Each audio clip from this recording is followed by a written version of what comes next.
Hey guys, we got some more details about the Borderlands 3 post-launch events for the game, along with the first DLC, and Gearbox talked about a tentative release schedule for all these events.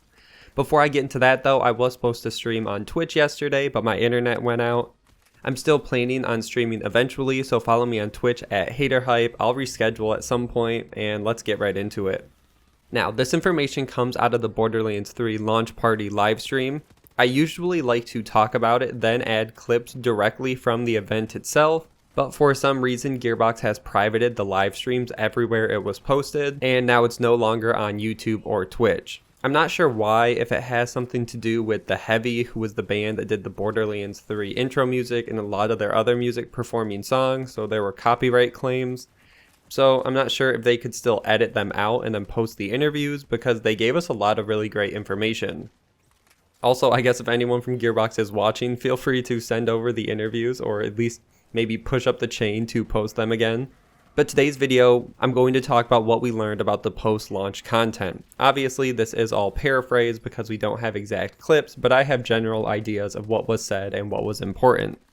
During the interview, which was ran by Greg Miller and Andy Cortez from Kinda Funny Gaming and Kinda Funny, Andy made mention of the release schedule for the 3 events Gearbox has announced as post-launch content, which are the Bloody Harvest event, Malawan Takedown, and the unannounced and unnamed DLC 1. And Andy let slide that the Bloody Harvest event is set to release in October, the Malawan Takedown event is set to be released in November, and the first DLC for Borderlands 3 is to be released in December. Now, I wish I had the clip, but this reveal definitely surprised Paul Sage, who was the one being interviewed, and this sets a really cool precedent if they end up following this throughout the year. Going off that, Paul also reiterated again that they plan on releasing 4 DLCs within the first year after release of Borderlands 3, so it's possible that we will get an event one month, a takedown the second month, and then a DLC every third month throughout the year, and then this cycle just keeps repeating. So it gives us something to play in between DLCs, smaller events, but we still have big DLCs to look forward to in a more standardized order, which we really didn't get too much in Borderlands 2. More evidence that points towards this is also during the interview, Paul Sage hinted at the fact that Takedown is really a generic title they will be using, and that prefixes of takedowns will change. That's the same thing with a takedown. So a takedown now takedown is, it's your raid, but it's not a raid, but it kind of is a raid, and it's takedown. That's right. What the hell does that mean? Yeah. No, I think you summed it up as well as I will. A takedown is, it's slightly bigger. So what that means is they will be probably releasing multiple takedowns. This basically hints at that the first one we know is Malawan Takedown, and it's likely we could even see other manufacturer takedowns as well, like Tedior or Vladoff. It's just a small comment that he made, that he wasn't referring directly to the Malawan takedown and just said takedowns in general. So I wouldn't be surprised if we see more than one throughout the life cycle of Borderlands 3.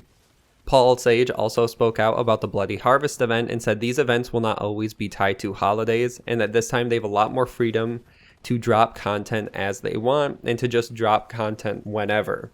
He's working on him. He's leading this. It's so much fun, man. It's fun just to be able to drop content. Do you know how cool it is just to be able to drop content and say, like, here you go, just go have fun. Yeah, in the game. Yeah. And I'm personally a big fan of this. We saw a ton of Borderlands themed holidays covered in Borderlands 2's Headhunter packs, so I'm okay with Gearbox releasing smaller events that could relate more to characters or really anything else. I don't think we really need to rehash all the old holidays that we've seen before with Headhunters that most people have played.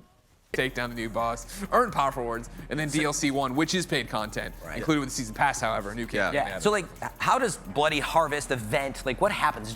Then the interview closes with Paul Sage reminding fans that the paid DLC content that is released will be big in scope and the biggest DLC content they've ever worked on. And this we basically already know. We know they've been working on these DLC for a while now, so they aren't rushed and should really be up to Borderlands quality.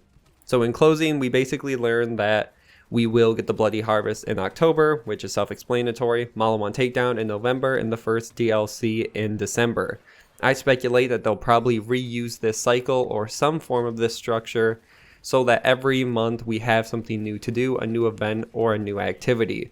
And then every 3 months we will get a new DLC. Those are my thoughts at the very end. That is just speculation. Basically, though, that's my paraphrased version of the interview. It's exciting to get a new Borderlands event potentially each month, and now we know to expect the first DLC in December. That's where I'm going to end this video. Make sure to like and share, subscribe for daily Borderlands news, and I will see you guys in the next one.